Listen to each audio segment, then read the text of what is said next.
नमस्कार, hornbill TV में आपका स्वागत है और मैं आपके साथ प्रिया बिस्ट। बुलेटिन की शुरुआत करेंगे इस वक्त की बड़ी खबर के साथ।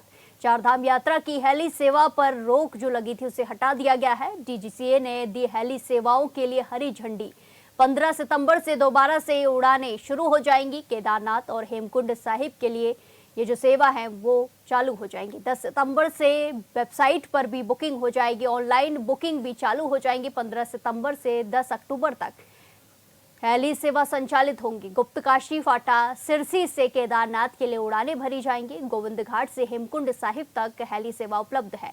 शटल उड़ानें कम है, जिसके चलते किराया बढ़ने की संभावनाएं भी नजर आ रही हैं। 10 सितंबर से वेबसाइट पर भी टिकट की बुकिंग की जाएगी, ऑनलाइन बुकिंग कर सकते हैं। इसी के साथ शटल उड़ानें जो कम कर दी गई हैं, अब इसके चलते किराया बढ़ने की भी संभावनाएं नजर आ रही हैं। 15 सितंबर से दोबारा से उड़ानें भरी जाएंगी। गुप्तकाशी फाटा और सिरसी से केदारनाथ के लिए उड़ानें भरी जाएंगी। बड़ी खबर आपको बताई जा रही है, जहां चारधाम यात्रा की हेली सेवा पर लगी रोक को हटा दिया गया है। डीजीसीए की तरफ से हरी झंडी दिखाई गई है, जहां 15 सितंबर से दोबारा से उड़ानें शुरू हो जाएंगी।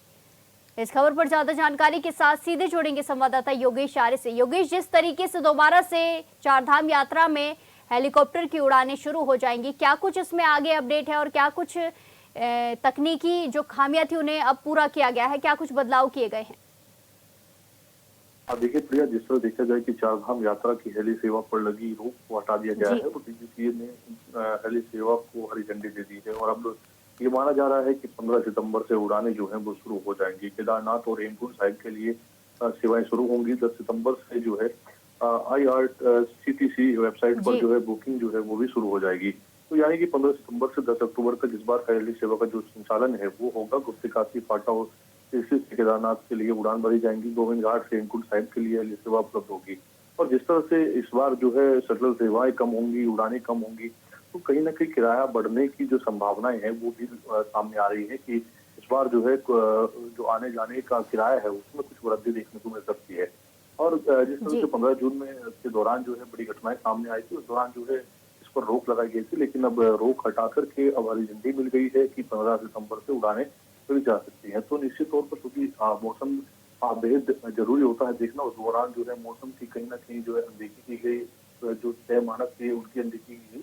उस दौरान कहीं ना कहीं हादसों की जो मामले थे वो सामने आए। लेकिन एक बार फिर जब जिस तरह से सेवाओं को शुरू करने की बात सामने आ रही है, अब उसकी जो रजिस्ट्रेशन है वो शुरू हो जाएंगे और इसके साथ साथ 15 सितंबर से जो उड़ानें हैं वो भी शुरू हो जाएंगी। जी बिल्कुल योगेश, जिस तरीके से पहले हादसे देखने को मिले हैं, क्योंकि जो हेलीकॉप्टर थे वो एक के बाद एक उड़ान भर रहे थे, बिल्कुल भी जो रेस्ट का समय था नहीं था, सर्विस का समय था वो भी नहीं दिया जा रहा था। ऐसे में क्या कुछ निर्देश दिए गए हैं कि एक दिन में इतनी ही उड़ानें भरी जाएंगी, कोई सीमा रखी गई है? देखिए, अगर हेली सेवाओं की हम बात करें तो हेली सेवाओं को उड़ान के लिए एक सबसे महत्वपूर्ण जो होता है वो ATC होता है। ATC जो है वो तमाम चीजों की आकलन करने के बाद उड़ान की मंजूरी देता है कि मौसम किस तरह से उड़ान भरी जा सकती है, नहीं भरी जा सकती है, ATC तय करता है। लेकिन यहाँ पर ना तो ATC है ना ही NOC को इसके लिए बनाई गई थी, लेकिन SOP की जिस तरह से बात की जा रही है, इस बार SOP जारी की गई है और इस बार जो है कम उड़ानें रहेंगी और इसके कारण की जो है किराया बढ़ने की बात सामने आ रही है। लेकिन ये साफ तौर पर कहा जा रहा है कि टेक्नीशियन जो है वो इस बार जो है उड़ान भरने के साथ साथ जब है उड़ान लेकर के वापस पहुंचेंगे तो उनकी जो है जांच जरूर की जाए कि ऐसी कोई तकनीकी खराबी तो नहीं इस दौरान उड़ान के दौरान आई कि अगली उड़ान में वो काफी समस्या पैदा कर सके। तो इसके लिए जो है SOP जारी की है कि कितने बजे से कितने बजे तक उड़ान की जाएगी, किस तरह के मानक होंगे और किस तरह से उनकी देखभाल करनी होगी। तो इसके लिए सरकार ने कड़े नियम के तहत SOP जारी करने का प्लान बनाया हुआ है और वो जैसे ही प्लान जो है जारी हो जाएगा उसके बाद जो है कहीं ना कहीं जो है जो इस बार उड़ान होंगी वो इसी मानक के अनुसार होगी। अगर उसके मानक के विपरीत हो जाता है तो निश्चित तौर पर कार्रवाई भी जो है सरकारी तौर पर की जाएगी। जी बिल्कुल, धन्यवाद योगेश हमारे साथ जानकारी साझा करने के लिए। इसी के साथ खबरों में आगे बढ़ते हैं। अगली बड़ी खबर हरिद्वार से सामने आ रही है, जहां काली मंदिर के पास पहाड़ी से भूस्खलन हुआ है। रेलवे ट्रैक पर गिरे बड़े बड़े पत्थर, बोल्डर, लोहे की जालियां भी टूटी है। मलबे से ट्रैक पूरी तरीके से जाम हो गया है।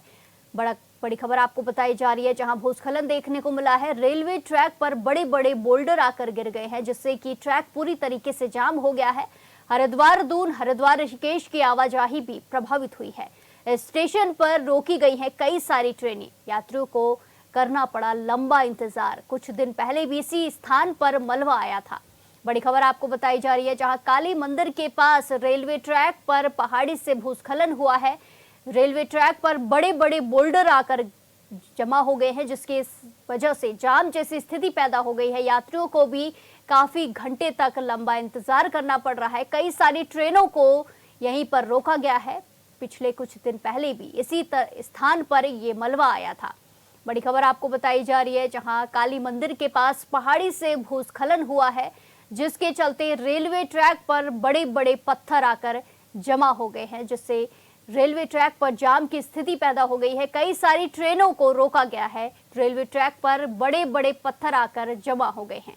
इस खबर पर ज्यादा जानकारी के साथ सीधे जुड़ेंगे संवाददाता मनोज कश्यप से। मनोज, जिस तरीके से ये घटना देखने को मिली है, कुछ दिन पहले इसी स्थान पर मलबा आया था और एक बार फिर से देखने को मिला है, क्या कुछ स्थिति है? ट्रेनों को रोका गया है, क्या कुछ यात्रियों को जो स्थिति बनी हुई है, हालात बने हुए हैं, वो जानकारी लेना चाहेंगे।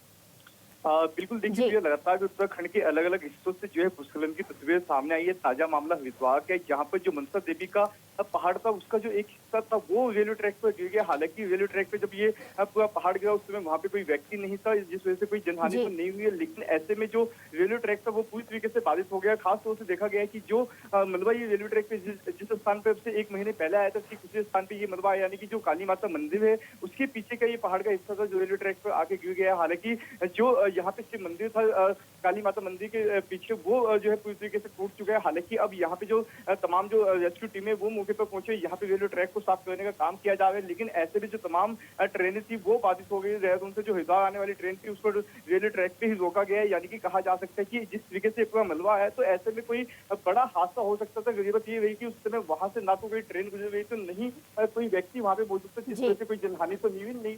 ऐसे में ट्रेनें जरूर बाधित हुई है। हालांकि अब रेस्क्यू जो कार्य वो लगातार चल रहे, तमाम जो टीमें वो मौके पे पहुंच गई। रेलवे के जो अधिकारी वो भी मौके पे पहुंचे, इंजीनियर भी वहाँ पे मौके पे पहुंच गए। तमाम जो बिजली के तार थे वो इस मलबे के आने से टूट गए थे, उनको भी ठीक किया जा रहा है और कहा जा रहा है कि जल्दी जो रेलवे ट्रैक है उसको साफ किया जाएगा। जी बिल्कुल मनोज, जिस तरीके से ट्रेनों को रोका गया है, ऐसे में यात्रियों के बीच में कैसा माहौल है? उन्हें कोई निर्देश दिए जा रहे हैं? क्योंकि इस तरीके से ट्रेनों को रोका जाता है तो यात्री काफी परेशान हो जाते हैं। बिल्कुल देखिए, जिस तरीके से ये एक तरीके की प्रकार की आपदा है। यहाँ पे ये आपदा आने के बाद जो कई भूस्खलन होता है, तो ऐसे में कई जो मुश्किलें होती है वो यात्रियों के सामने जरूर बढ़ जाती है। लेकिन मीडिया के माध्यम से, सोशल मीडिया के माध्यम से लगातार जो रेलवे के अधिकारी है वो यात्रियों को इस बात की सूचना पहुंचा रहे हैं कि यहाँ पे ट्रेन इसलिए बाधित की गई है कि जो ट्रैक था उसमें मलबा आ गया है पहाड़ी की वजह से। तो कहीं ना कहीं जो तमाम यात्री उनके अंदर एक हड़बड़ाहट जो है, क्योंकि जो सफर करते कुछ लोग होते हैं जिसको अपनी नौकरी पे पहुंचना होता है, कुछ लोग होते हैं जिसको अपने इंटरव्यू में पहुंचना होता है। तो ऐसे में भी यात्रियों के सामने मुश्किल बढ़ गई। लेकिन जल्दी जो रेलवे के अधिकारी इस ट्रैक को साफ करेंगे और जो यहाँ का ट्रेनों का संचालन था वो पुनः शुरू किया जाएगा। जी बिल्कुल, धन्यवाद मनोज हमारे साथ जानकारी साझा करने के लिए। इसी के साथ खबरों में आगे बढ़ते हैं। उत्तराखंड के प्रसिद्ध लोक साहित्यकार और शिक्षाविद डॉक्टर अरुण प्रकाश ढोंडियाल का फीलिंग में सम्मान हुआ। डॉक्टर अरुण प्रकाश की पुस्तक का विमोचन किया गया। इस कार्यक्रम का आयोजन उद्भव संस्था और BL गौड़ फाउंडेशन ने किया। कार्यक्रम में विधायक रविंद्र सिंह नेगी भी उपस्थित रहे।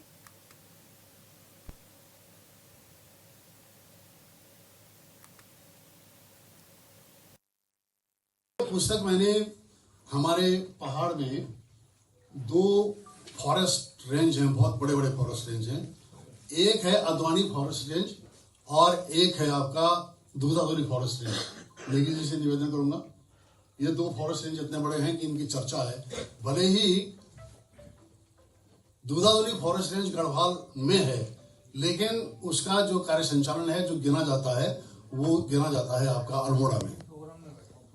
इस पहाड़ की जो ऊंचाई है लगभग जहां तक कि वहां बसागत है, लगभग 11,000 फीट समुद्र तल से, इतने से ऊंचा होगा। उसके नीचे की जो पहाड़ियां हैं, वहां में जो रहने वाले लोग हैं, उनके विषय में मैंने इस पुस्तक को लिखा है। इसी के साथ खबरों में आगे बढ़ते हैं। 9 कुमाऊं रेजिमेंट ने 1965 में पाकिस्तान सेना पर विजय प्राप्त करने के उपलक्ष्य में मनाए जाने वाला महावीर दिवस हर्षोल्लास और धूमधाम से मनाया। इस युद्ध में पाकिस्तान सेना की करारी हार हुई थी। इस युद्ध में शहीद हुए वीर सपूतों को याद करते हुए उनकी शहादत को नमन किया गया। दुश्मन सी को परास्त करने के बाद सरकार ने इस बटालियन को मेडल ऑफ ऑनर से नवाजा था। इस युद्ध को जीतने और शहीदों की शहादत को याद करते हुए उन्हें नमन किया गया। इस युद्ध की जीत के उपलक्ष्य में हर साल नयन कुमाऊं रेजिमेंट द्वारा महावीर दिवस धूमधाम और हर्षोल्लास के साथ मनाया जाता है। हमारी पलटन 9 कुमाऊं के लिए बड़ा गर्व का दिन है, क्योंकि हमारी बटालियन ने बाल्यकाल अवस्था में 1 जनवरी 1963 को खड़ी होके 7 सितंबर 1965 वो 1.5-2 साल के ही ड्यूरेशन में जो है दुश्मनी सेना का परास्त बनाकर आर्मी हेडक्वार्टर से बैटल ऑफ ऑनर लिया, जिसको हम लोग बड़े धूमधाम के साथ तब से मनाते हुए आ रहे हैं। इस पर्व को हमारी पलटन के एक्समैन और ऑन सर्विस जो भी है हमेशा उन वीर जवानों के लिए याद में मनाया जाता है, जिन्होंने इस लड़ाई में अपना बलिदान दे दिया। भारतीय सेना की 9 कुमाऊं ने 7 सितंबर को महाराज के दिवस को काफी धूमधाम के साथ मनाया। पूर्व सूबेदार ललित सिंह अधिकारी की अध्यक्षता में सैनिक विश्राम गृह लोहाघाट में हुए कार्यक्रम में 9 कुमाऊं के पूर्व सैनिकों और वीर नारियों ने 1965 युद्ध में 9 कुमाऊं की पाकिस्तान पर शानदार विजय के प्रतीक महाराज के दिवस को काफी धूमधाम के साथ मनाया। इस दौरान पूर्व सैनिकों और वीर नारियों को सम्मानित किया गया। 1965 युद्ध के योद्धा हवलदार भूप सिंह और सिपाही प्रेम सिंह ने 1965 युद्ध की यादें साझा की। सर्वप्रथम मैं हवलदार ऑनरी नायब सूबेदार ललित सिंह अधिकारी सेना मेडल, हमारे भूतपूर्व सैनिक भूप सिंह हवलदार भूप सिंह जी ने इसके बारे में सर समझा दिया है, बता दिया है। लेकिन अभी जो 1965 7 सितंबर सन 1965 से हमारी पलटन महाराज के दिवस मनाती आ रही है, क्योंकि हमारी बटालियन ने 1965 में महाराज के ऊपर कब्जा किया था। सियालकोट सेक्टर में दूरसंचार विभाग को भी नष्ट किया था, रेलवे लाइन को कटअप करके पाकिस्तान के छक्के छुड़ाए थे। इसी दिन हम 1965 से लेकर बड़ी धूमधाम से बड़े हर्षोल्लास के साथ महाराज के दिवस मनाते हुए आ रहे हैं।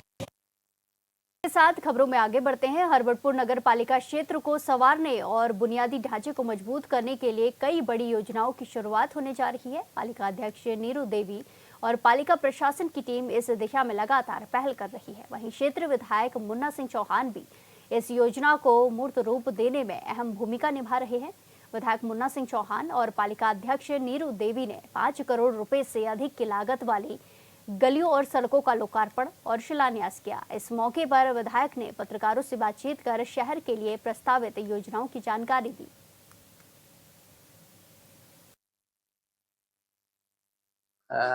अवार्ड हो चुके हैं कॉन्ट्रैक्टर्स को, तो उनका तो आज एक प्रकार से शिलान्यास या उद्घाटन जो कुछ भी कहिए उसको करने जा रहे हैं। बाकी मैंने आप लोगों के सामने जो हमारे बहुत सारे प्रस्तावित कार्य है, जिसमें माननीय मुख्यमंत्री जी की घोषणाएं भी सम्मिलित है, जिसमें नगर पालिका के भवन और आवासीय परिसर का निर्माण होना है, लेकिन अभी भूमि उपलब्ध नहीं हुई, इस वजह रुका हुआ है, उसको करना है। एक हमारे पास कूड़ा निस्तारण की बड़ी समस्या है, उसके लिए ढकरानी में जमीन चिन्हित की गई है। चिन्हित क्या, वो विभाग के नगर पालिका के नाम ट्रांसफर हो चुकी है।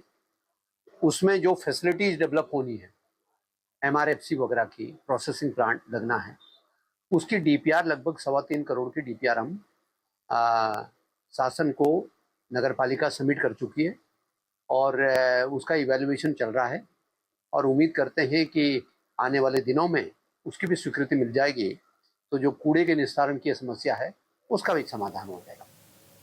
पिछले कई दिनों से बंद पड़ी टनकपुर पिथौरागढ़ ऑल वेदर सड़क को रविवार को NH की ओर से कड़ी मशक्कत के बाद छोटे वाहनों के लिए खोल दिया गया है। दरअसल NH में लगातार कीचड़ होने से वाहनों के फंसने का खतरा हो रहा है और पहाड़ी से अभी भी मलबा लगातार गिर रहा है। इस दौरान पिछले 10 दिनों से फंसे हुए कई वाहनों को निकाला गया, जिसके बाद वाहन चालकों ने राहत की सांस ली। वहीं पुलिस अधीक्षक अजय गणपति ने स्वाला मार्ग का निरीक्षण कर यातायात व्यवस्था को सुचारू और सुरक्षित बनाए रखने के लिए दिशा निर्देश दिए। उन्होंने कहा कि यात्रियों की सुविधा और सुरक्षा को ध्यान में रखते हुए यातायात के लिए कई व्यवस्थाएं लागू की गई हैं।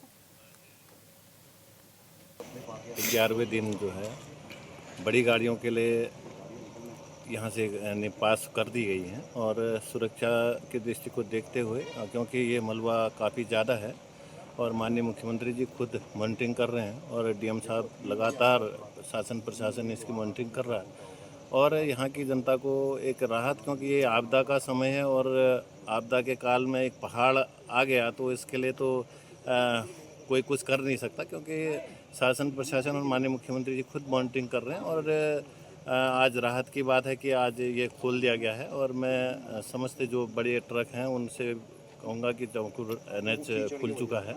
आप लोग जो यहाँ की व्यवस्था के तहत अपना आवागमन सुनिश्चित करें। अभी तो फिलहाल पे जो साइड कंडीशन है उसके हिसाब से तो अभी हम लाइट व्हीकल्स हम टॉप प्रायोरिटी दे रहे हैं। लाइट व्हीकल्स के निकलने के बाद ही जो है फिर हम इसको थोड़ा सा और वाइडन करेंगे तो जाए नहीं, उसके बाद ये मेरे पीछे जो ओवरबर्डन है सबसे पहले उसको रिमूव किया जाएगा, तो उसके लिए हम टाइमलाइन वगैरह सब सेट कर रहे हैं, तब उसके बाद ही फिर हमारा ट्रीटमेंट स्टार्ट होगा। आज छोटी वाहनों का निकालने का हमारा टारगेट। आज मेरे द्वारा यहाँ पे स्वाला का निरीक्षण किया गया तथा रोड की कंडीशन का जायज़ा लिया गया। NH की अथॉरिटीज़ से बात होने पर ये पता चल पा रहा है कि जो चंपावत से टनकपुर जाने वाली छोटे वाहन हैं उनको यहाँ पे अलाउ किया जा सकता है। तो आज हमने काफ़ी सारे जो छोटे वाहन यहाँ पे फंसे हुए थे उनको अलाउ कर दिया गया है, लेकिन जो टनकपुर से चंपावत आने वाले वाहन हैं क्योंकि गारा बहुत ज़्यादा है और कीचड़ का जो एक डेप्थ है वो भी ज़्यादा है, जिस वजह से गाड़ियाँ फंस सकती है। जिस वजह से टनकपुर से जो चंपावत आने वाली गाड़ियाँ हैं उनको अभी भी हम लोग छतकोट से अमोड़ी से छतकोट होते हुए ललवापानी रोड से ही ऊपर अलाउ करेंगे तथा जो सुकी डांग वाला रीठा साहिब वाला जो हमारा रूट है उस डाइवर्जन से अलाउ कर सकते हैं। जो छोटे वाहन ऊपर से चंपावत से टनकपुर की ओर जाना चाहते हैं वो वाहन सुबह 9 बजे से शाम 5 बजे तक हम लोग अलाउ करेंगे चंपावत से टनकपुर, और टनकपुर से जो वाहन जाना चाहते हैं टनकपुर से चंपावत उनको भी हम लोग शाम को 6 बजे के बाद टनकपुर से ककराली गेट से बंद कर देंगे। दिनेशपुर थाना क्षेत्र के अंतर्गत सुरेंद्रनाथ इंटर कॉलेज में एक सम्मान समारोह कार्यक्रम का आयोजन किया गया। इस दौरान जयनगर के क्षेत्र पंचायत सदस्य शैलेंद्र प्रताप सिंह को कुछ लोगों के साथ जमकर मारपीट करते हुए उठा के ले जाने की कोशिश की। वहीं स्कूल प्रबंधन की ओर से सूचना मिलने पर तुरंत पुलिस मौके पर पहुंची और क्षेत्र पंचायत सदस्य शैलेंद्र प्रताप सिंह को पुलिस अपने साथ लेकर थाने आई। साथ ही अज्ञात 5 लोगों के खिलाफ थाने में तहरीर दी गई है।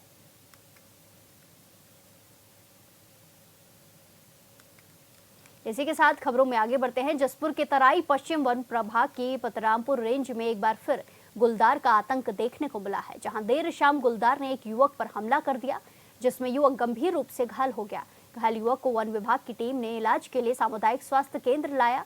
आपको बता दें कि आए दिन जसपुर क्षेत्र में गुलदार देखे जा रहे हैं। देर शाम भोगपुर डैम निवासी इमरान सिंह किसी काम से जसपुर आ रहे थे। रास्ते में जंगल में उस पर अचानक गुलदार ने हमला कर दिया। शोर सुनकर आसपास के लोग पहुंचे और हल्ला मचाया, जिसके बाद गुलदार भाग गया, जिसकी सूचना पर वन विभाग की टीम मौके पर पहुंची और घायल युवक को अस्पताल पहुंचाया। वहीं पीड़ित के पिता ने विभाग से मदद की गुहार लगाई है। इसी के साथ खबरों में आगे बढ़ते हैं। भद्रपाद चंद्र ग्रहण सूतक के खत्म होने के बाद श्री बद्रीनाथ मंदिर के द्वार शुद्धिकरण प्रक्रिया के बाद खोल दिए गए हैं। ब्रह्म मुहूर्त में शुद्धिकरण के पश्चात बद्रीनाथ केदारनाथ धाम के कपाट खोले गए। श्रद्धालुओं ने भगवान श्री बद्री विशाल के मंगल दर्शन किए।